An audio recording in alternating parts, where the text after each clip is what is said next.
Before സിവിലിൻ്റെ mock test സീരീസിലേക്ക് എല്ലാവർക്കും സ്വാഗതം. നമ്മൾ ഇന്ന് ഡിസ്കസ് ചെയ്യാൻ പോകുന്നത് അടുത്ത സെറ്റ് ഓഫ് 30 ക്വസ്റ്റ്യൻസ് ആണ്.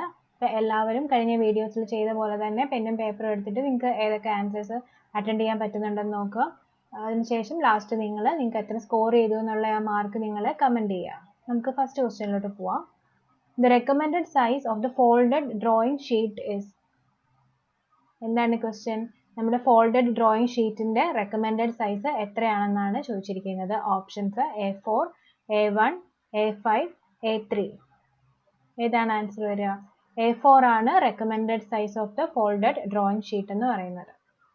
A traditional drawing board is made up of. Options A jackwood, B teak, C pine and D rosewood. നമ്മുടെ ട്രഡീഷണൽ ഡ്രോയിങ് ബോർഡ് ഏത് വുഡ് വെച്ചാണ് ഉണ്ടാക്കുക? Answer is pine. Special publication of BIS for engineering drawing practice for students is. ഏത് കോഡാണ് engineering drawing പ്രാക്ടീസിന് students use ചെയ്യുന്നത്? BIS recommend ചെയ്തിരിക്കുന്നത് ഏതിനെയാണ്? SP46, SP34, SP16, SP24. So BISന്റെ ഏത് പബ്ലിക്കേഷനാണ് engineering drawing പ്രാക്ടീസിന് വേണ്ടി students use ചെയ്യുക?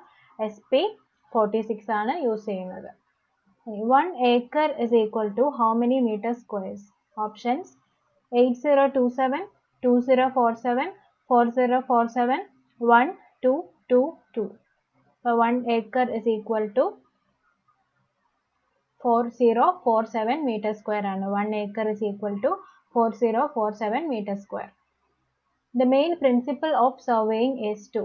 Options A work from left to right, B work from right to left, option C work from part to whole, and option D work from whole to part. ഇതാണ് അതിൻ്റെ answer വരിക. The main principle of surveying is to work from whole to part. The bridge having their flooring at the top of the superstructure is called.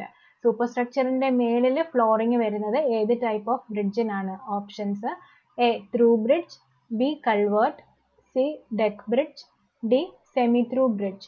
സൂപ്പർസ്ട്രക്ചറിന്റെ മുകളിൽ flooring വരുന്ന bridge ഏതാണെന്നാണ് question. So the answer is deck bridge. Deck ബ്രിഡ്ജിനാണ് സൂപ്പർസ്ട്രക്ചറിന്റെ മുകളിൽ flooring വരിക. അപ്പം through bridge and semi through bridge എന്താണ് answer? Through bridge എന്ന് പറയുമ്പോൾ നമ്മൾ ഫസ്റ്റ് കാണിച്ചിരിക്കുന്നതാണ് ത്രൂ ബ്രിഡ്ജ്. ത്രൂ ബ്രിഡ്ജിൽ നമ്മുടെ സൂപ്പർസ്ട്രക്ചറിന്റെ താഴെയാണ് ഫ്ലോറിംഗ് വരുന്നത്. മുകളിൽ സൂപ്പർസ്ട്രക്ചർ വരും, അതിന് താഴെയായിട്ടാണ് ഫ്ലോറിംഗ് വരുന്നത്. അതിനെയാണ് നമ്മൾ ത്രൂ ബ്രിഡ്ജ് എന്ന് പറയുക.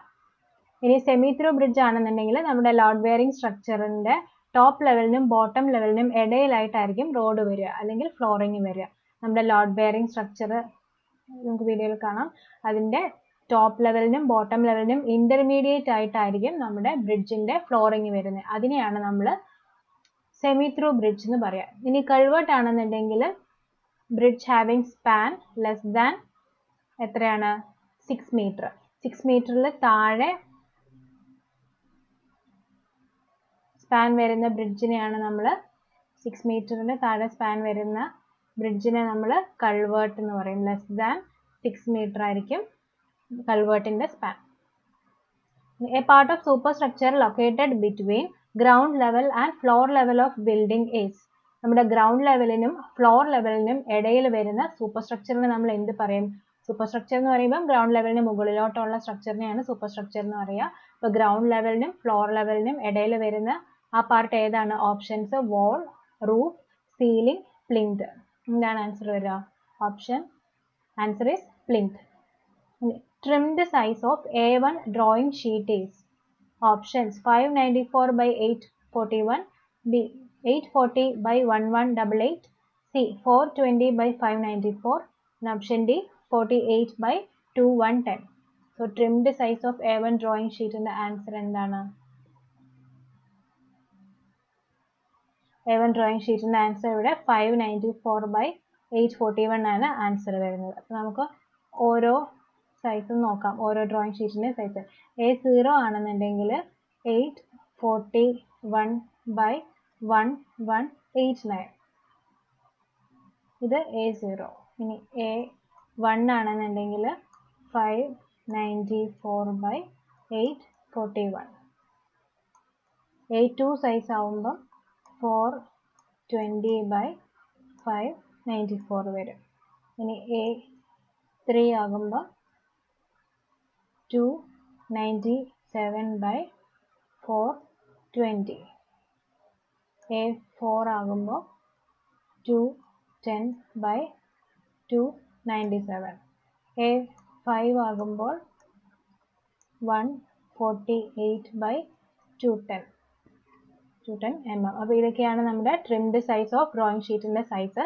A0 ആകുമ്പം 841 by 1189, A1 594 by 841, A2 420 by 594, A3 297 by 420, A4 210 by 297 and A5 148 by 210. The downstream phase of the pier in a bridge is നമ്മുടെ ബ്രിഡ്ജിലെ പിയറിന്റെ ഡൗൺസ്ട്രീം ഫേസിൽ നമ്മൾ എന്താ പറയാന്നാണ് ക്വസ്റ്റ്യൻ. ഇപ്പോൾ downstream face of the pier അതിന്റെ options ease water, cut water, abutment and trestle. ഏതാണ് downstream face of the pier? Ease water ആണ് downstream face. Downstream ആണെങ്കിൽ ഈസ് വാട്ടർ. ഈ അപ്സ്ട്രീം ഫേസ് ആണെന്നുണ്ടെങ്കിൽ എന്ത് പറയും നമ്മൾ? അപ്സ്ട്രീം ആണെന്നുണ്ടെങ്കിൽ അതിന് നമ്മൾ കട്ട് വാട്ടർ എന്ന് പറയും. Upstream face of the pier ആണെങ്കിൽ cut water, downstream face of the pier ആണെന്നുണ്ടെങ്കിൽ ease water. The main ingredient of good brick earth is options A magnesia, B lime, C silica and D alumina. നമ്മുടെ ഒരു good brick എർത്തിന്റെ main ingredient ഏതാണ്? ഓപ്ഷൻസിൽ answer ഏതാ വരിക? അലുമിനയാണ് answer. Alumina എത്ര percentage ഉണ്ട്? 20 to 30% ആണ് present ആയിരിക്കുന്നത്. പക്ഷേ സിലിക്കയുടെ കണ്ടന്റ് അതിലും കൂടുതൽ പ്രസന്റ് ആയിട്ടുണ്ടെങ്കിൽ നമ്മൾ main ingredient of good brick earth എന്ന് പറയുന്നത് അലുമിനയാണ്. കാര്യം എന്താണ്? അലുമിന പ്രൊവൈഡ് ചെയ്യുന്നത് ഒരു ഇമ്പോർട്ടൻ്റ് ആയിട്ടുള്ള പ്രോപ്പർട്ടിയാണ്. ഏത് പ്രോപ്പർട്ടിയാണ്?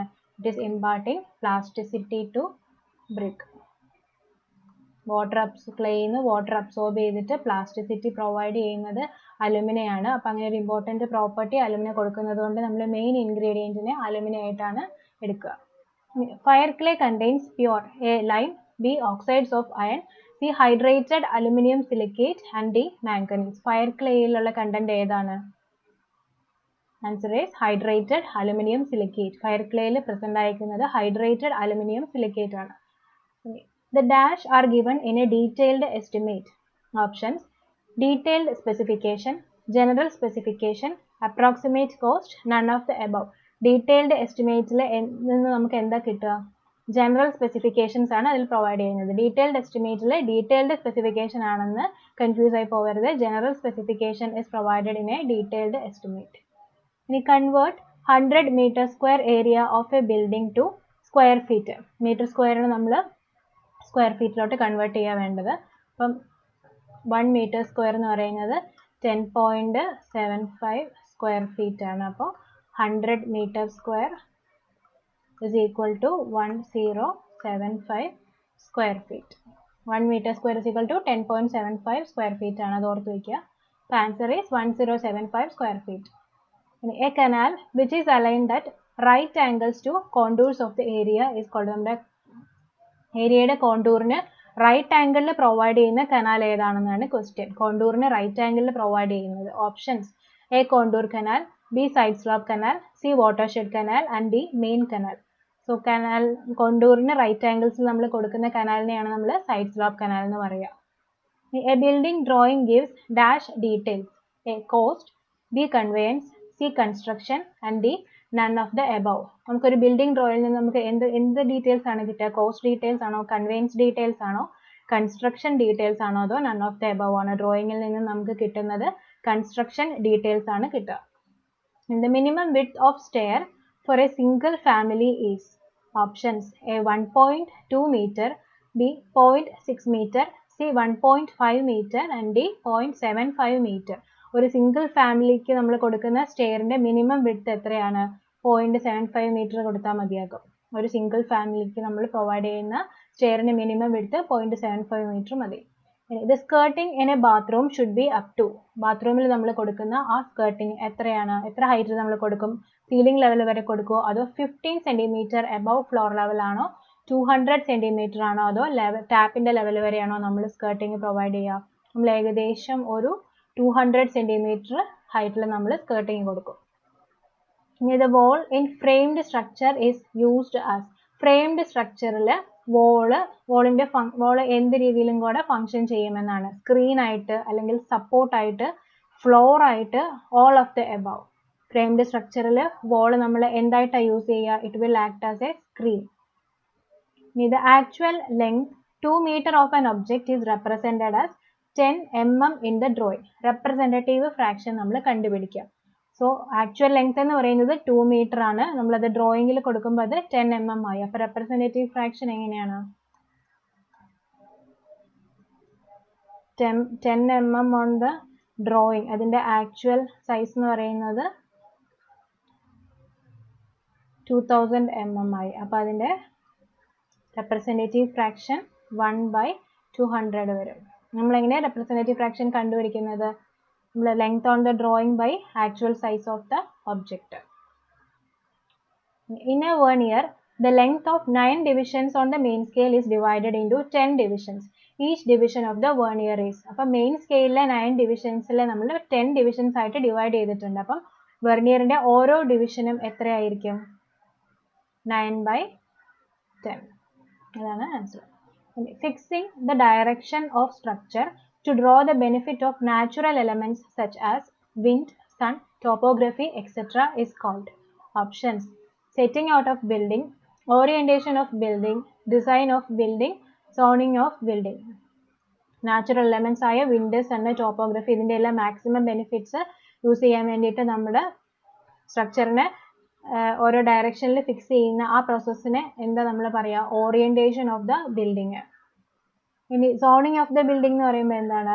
നമ്മൾ ഓരോ ബിൽഡിങ്ങിൻ്റെയും യൂസ് അനുസരിച്ച് ഓരോ ഏരിയയിലായിട്ട് ഓരോ ബിൽഡിങ്ങിനെ നമ്മൾ ക്ലാസിഫൈ ചെയ്തിടും. ഓരോ ഏരിയയിൽ ഇന്ന യൂസിന് വേണ്ടിയിട്ടുള്ള ബിൽഡിങ്സിനെ നമ്മൾ സോൺ ചെയ്ത് വെക്കുന്നത്. അതിപ്പോൾ റെസിഡൻഷ്യൽ ഏരിയയിൽ റെസിഡൻഷ്യൽ ബിൽഡിങ്സ്, ഇൻഡസ്ട്രിയൽ ഏരിയയിൽ നമ്മൾ തിരിച്ചു വെച്ചിട്ട് അവിടെ ഇൻഡസ്ട്രിയൽ ബിൽഡിങ്സ് എല്ലാം വെക്കുന്നു. കൊമേഴ്ഷ്യൽ ഏരിയയിൽ നമ്മൾ കൊമേഴ്ഷ്യൽ ബിൽഡിങ്സ് പ്ലേസ് ചെയ്യുന്നു. അതിനെയാണ് നമ്മൾ സോണിങ് ഓഫ് ബിൽഡിംഗ് എന്ന് പറയുന്നത്. അതായത് ബിൽഡിങ്ങിൻ്റെ യൂസിനെ അനുസരിച്ച് നമ്മൾ ഓരോ ഏരിയ തിരിക്കുന്നതിന് അതൊരു ലാൻഡ് യൂസ് പ്ലാനിങ് ആണ് zoning of building. The gap created in the bank of canal is called. നമ്മുടെ കനാലിൻ്റെ ബാങ്കിൽ വരുന്ന ആ ഗ്യാപ്പിനെ എന്താ നമ്മൾ പറയുക? Options: crack, B borrow pit, C breach and D creep. കനാലിൻ്റെ ബാങ്കിൽ വരുന്ന ഗ്യാപ്പിനെ നമ്മൾ എന്ത് വിളിക്കും? ബ്രീച്ച് എന്നാണ് പറയുക. അപ്പം നമ്മുടെ ആ കനാലിൻ്റെ ബാങ്കിൻ്റെ ഇടയിലായിട്ട് ഒരു ഗ്യാപ്പ് വരും. എങ്ങനെയായിരിക്കും? ഒന്നെങ്കിൽ അത് ഫോൾട്ടി ഡിസൈൻ കൊണ്ട് വരുന്നതായിരിക്കും, അല്ലെന്നുണ്ടെങ്കിൽ അവിടുത്തെ പൈപ്പിങ്ങോ അങ്ങനെയുള്ള എന്തെങ്കിലും ഫെയിലിയർ വഴി നമ്മുടെ ഈ ബാങ്കിൻ്റെ ഇടയിൽ ഗ്യാപ്പ് വരും. അവിടുത്തെ മണ്ണ് ഒലിച്ചു പോയിട്ട് അതിൻ്റെ ഇടയിലൊരു ഗ്യാപ്പ് വരും. An artificially constructed waterway in an open channel is called. നമ്മൾ ഓപ്പൺ ചാനലിനകത്ത് കൺസ്ട്രക്ട് ചെയ്യുന്ന ആർട്ടിഫിഷ്യലി നമ്മൾ കൺസ്ട്രക്ട് ചെയ്യുന്ന വാട്ടർവേ ഏതാണ്? A venturi meter, B lift gate, C shutter and D flume. Waterway ഏതാണെന്നാണ് ചോദിച്ചേക്കുന്നത്. അതിൻ്റെ ആൻസർ വരുന്നത് ഫ്ലൂം ആണ്. ഫ്ലൂം എന്ന് പറഞ്ഞാൽ it is a specially shaped fixed structure used to measure the flow of water. നമ്മൾ വാട്ടർ ഫ്ലോ മെഷർ ചെയ്യാനായിട്ട് നമ്മൾ ഒരു സ്പെഷ്യൽ ഷേപ്പിൽ ഫിക്സ്ഡ് സ്ട്രക്ചറിനെ കൺസ്ട്രക്ട് ചെയ്യുന്നതിനെയാണ് ഫ്ലൂം എന്ന് പറയുക. ഇനി flumes can be used in line with or inserted into open channels to measure the flow of water through the channels. നമുക്കിത് ഓപ്പൺ ചാനൽസിനകത്ത് നമ്മൾ ഇൻസേർട്ട് ചെയ്ത് വെക്കുന്ന ആണ് ഈ സ്ട്രക്ചർ എന്ന് പറയുന്നത്. ഒരു specially shaped artificially constructed waterway ആണ് flume. The inclination of inclined letters to the right of vertical in degrees is. inclined letters vertical ആയിട്ട് മേക്ക് ചെയ്യുന്ന ആംഗിൾ എത്രയാ? Options: 15 degree, 75, 0, 5 degree. വെർട്ടിക്കൽ ആയിട്ട് മേക്ക് ചെയ്യുന്ന ആംഗിൾ 15 ഡിഗ്രി ആണ്. In a third angle projection, the front elevation of an object is drawn at dash of the plan. So third angle projectionൽ നമ്മൾ elevation എവിടെയാ place ചെയ്യുക? Left side, above, below or right side? നമ്മൾ below the plan ആണ് third angle പ്രൊജക്ഷനിൽ elevation place ചെയ്യുക. നമ്മൾ ഇന്ത്യയിൽ യൂസ് ചെയ്യുന്നത് ഫസ്റ്റ് ആംഗിൾ പ്രൊജക്ഷൻ ആണ്. ഫസ്റ്റ് ആംഗിൾ പ്രൊജക്ഷൻ ആകുമ്പം elevation top of the plan ആയിരിക്കും. തേർഡ് ആംഗിൾ പ്രൊജക്ഷൻ ആകുമ്പം elevation bottom of the plan ആയിരിക്കും. The speediest method of survey is. Options: A chain survey, B compass survey, C plane table survey, D theodolite survey. So speediest method of survey ഏതാണ് answer? Plain table survey ആണ് answer. എന്തുകൊണ്ടാണ് അത് സ്പീഡിയസ്റ്റ് method എന്ന് പറയാൻ? നമ്മളിവിടെ citing ചെയ്യുന്ന സമയത്ത് തന്നെ നമ്മൾ ഡീറ്റെയിൽസ് എല്ലാം പ്ലോട്ട് ചെയ്യും, കാൽക്കുലേഷൻസ് എല്ലാം ഫീൽഡ് ചെയ്യുന്നത് തന്നെയാണ് ചെയ്യുന്നത്. ഓഫീസ് വർക്ക് സെപ്പറേറ്റ് ആയിട്ട് വരുന്നില്ല. അപ്പോൾ അതുകൊണ്ട് തന്നെ നമ്മൾ ഇതിനെ പ്ലെയിൻ ടേബിൾ സർവേനെ നമ്മൾ സ്പീഡിയസ്റ്റ് മെത്തേഡ് ഓഫ് സർവേ ആയിട്ട് എടുക്കും. ബാക്കി നമ്മൾ chain survey, compass survey, theodolite survey ഒക്കെ ചെയ്യുകയാണെന്നുണ്ടെങ്കിലും ബാക്കി കാൽക്കുലേഷൻസ് ഒക്കെ നമ്മൾ പിന്നീട് ചെയ്യേണ്ടി വരും. പക്ഷേ ഇവിടെ നമ്മൾ സൈറ്റ് ചെയ്യുന്നതിനോടൊപ്പം തന്നെ നമ്മൾ ഡീറ്റെയിൽസും പ്ലോട്ട് ചെയ്ത് കാൽക്കുലേഷൻസും ചെയ്യുന്നത് കൊണ്ട് നമുക്ക് ഇവിടെ എളുപ്പമാണ്, നമുക്ക് സർവേ സ്പീഡിൽ ക്യാരി ചെയ്യാൻ പറ്റും. ഇനി the permissible compressive stress in the dam material is 3 Newton per mm². Density of water is 1000 kg per meter cube and specific gravity of material is 2.4. What is the limiting height of low gravity dam? Details എല്ലാം തന്നിട്ടുണ്ട്. Law gravity ഡാമിന്റെ height മാത്രം നമ്മൾ കണ്ടുപിടിച്ചാൽ മതി. അപ്പോൾ ഹൈറ്റിന്റെ equation compressive stress F by density of water specific gravity plus 1. ഇവിടെ നമുക്ക് 3 Newton per mm² എന്ന് കംപ്രസീവ് സ്ട്രെസ് തന്നിട്ടുണ്ട്. അപ്പം നമ്മൾ ഈ mm²നെ മീറ്റർ സ്ക്വയർ ആക്കണം. അപ്പം നമ്മൾ 10⁻⁶ വന്നു by density of water 1000 kg per meter cube എന്നാണ് തന്നേക്കുന്നത്. അപ്പം നമ്മൾ അതിനെ ന്യൂട്ടൺ പെർ മീറ്റർ ക്യൂബ് ആക്കുമ്പം 9810 എന്ന് വന്നു ഇൻറ്റു സ്പെസിഫിക് ഗ്രാവിറ്റി 2.4 പ്ലസ് 1. അപ്പോൾ ഇത് സോൾവ് ചെയ്യുമ്പോൾ നമുക്ക് അപ്രോക്സിമേറ്റ്ലി 88 മീറ്റർ എന്ന് ആൻസർ വരും. ഇതാണ് equation F by gamma W G plus 1. Heading up of water is affected by the gate alone is called. നമ്മൾ ഗേറ്റ് വെച്ച് വാട്ടറിൻ്റെ ഹെഡ് ലെവൽ ചേഞ്ച് ചെയ്യുന്ന ഏതിലാണ് dam, head regulator, guide bank, barrage. Heading up of water is affected by the gate alone. Gate present ആയിരിക്കുന്നതിനകത്ത് ഏതിലാണ്? ബാരേജിലാണ്. ബാരേജിൽ നമ്മൾ gate use ചെയ്ത് മാത്രമാണ് വാട്ടർ ഹെഡിന്റെ ഡിഫറൻസ് വരുത്തുന്നത്. ഇനി the device which regulate the entry of silt into the main canal is called. Main കനാലിനകത്തോട്ട് സിൽറ്റിന്റെ എൻട്രിയെ റെഗുലേറ്റ് ചെയ്യുന്ന ഡിവൈസ് ഏതാണെന്നാണ് ക്വസ്റ്റ്യൻ. മെയിൻ കനാലിലോട്ട് എൻട്രി ചെയ്യുന്നതിന് തടയുന്നത്, അതായത് മെയിൻ കനാലിലോട്ട് സിൽറ്റ് ഒന്നും എൻ്റർ ആവുന്നില്ല. അപ്പോൾ ഏത് ഡിവൈസ് ആണ്? Head regulator, silt ejector, silt excluder, cross regulator. ഇത് കൺഫ്യൂസ് ആയി പോകരുത്. സിൽറ്റ് ഇജക്ടറും സിൽറ്റ് എക്സ്ക്ലൂഡറും തമ്മിൽ കൺഫ്യൂസ് ആവരുത്. ഇവിടെ എന്ന് പറഞ്ഞു കഴിഞ്ഞാൽ മെയിൻ കനാലിലോട്ട് സിൽറ്റ് ഒന്നും എൻ്റർ ചെയ്യാതെ തടഞ്ഞു നിർത്തുന്നത് ഏത് ഡിവൈസ് ആണെന്നാണ്. അപ്പോൾ അത് സിൽറ്റ് എക്സ്ക്ലൂഡർ ആണ്. സിൽറ്റ് ഇജക്ടർ ആകുമ്പോൾ ഓൾറെഡി കനാലിലോട്ട്, മെയിൻ കനാലിലോട്ട് എൻ്റർ ചെയ്തേക്കുന്ന ആ സിൽറ്റിനെ എല്ലാം ഇജക്ട് ചെയ്ത് കളയാൻ യൂസ് ചെയ്യുന്നതാണ് സിൽറ്റ് ഇജക്ടർ. അതായത് മെയിൻ കനാലിലോട്ട് എൻ്റർ ആയേക്കുന്ന സിൽറ്റിനെ സിൽറ്റ് ഇജക്ടർ പുറത്തേക്ക് തള്ളും. സിൽറ്റ് എക്സ്ക്ലൂഡർ ആണെന്നുണ്ടെങ്കിൽ മെയിൻ കനാലിലോട്ട് സിൽറ്റ് ഒന്നും എൻ്റർ ചെയ്യാതിരിക്കാനായിട്ട് അവർ തടയും. The last question, the scale of chords is used to measure the options: A diameter, B angle, C circumference and D area. Scale of chords ഏതിനാണ്, എന്ത് measure ചെയ്യാനാണ് നമ്മൾ use ചെയ്യുക? Angle measure ചെയ്യാനാണ് നമ്മൾ scale of codes use ചെയ്യുക. നമ്മൾ 30 questions ഇവിടെ discuss ചെയ്തിട്ടുണ്ട്. ഇതിൽ നിങ്ങൾക്ക് 30ൽ എത്ര മാർക്സ് സ്കോർ ചെയ്യാൻ പറ്റിയെന്നുള്ളത് നിങ്ങൾ കമൻ്റ് ആയിട്ട് എഴുതുക. എന്തെങ്കിലും ഡൗട്ട്സ്, ഏതെങ്കിലും ക്വസ്റ്റ്യനകത്ത് ഡൗട്ട് ഉണ്ടെന്നുണ്ടെങ്കിൽ നിങ്ങൾക്ക് ചോദിക്കാം. ഇപ്പോൾ നമ്മൾ ഈ ഡിസ്കസ് ചെയ്ത ഏതെങ്കിലും ക്വസ്റ്റ്യനിൽ ഡൗട്ട് ഉണ്ടെങ്കിൽ നിങ്ങൾക്ക് ചോദിക്കാം. നമുക്കിനി അടുത്ത സെറ്റ് ഓഫ് ക്വസ്റ്റ്യൻസുമായിട്ട് കാണാം. Thank you.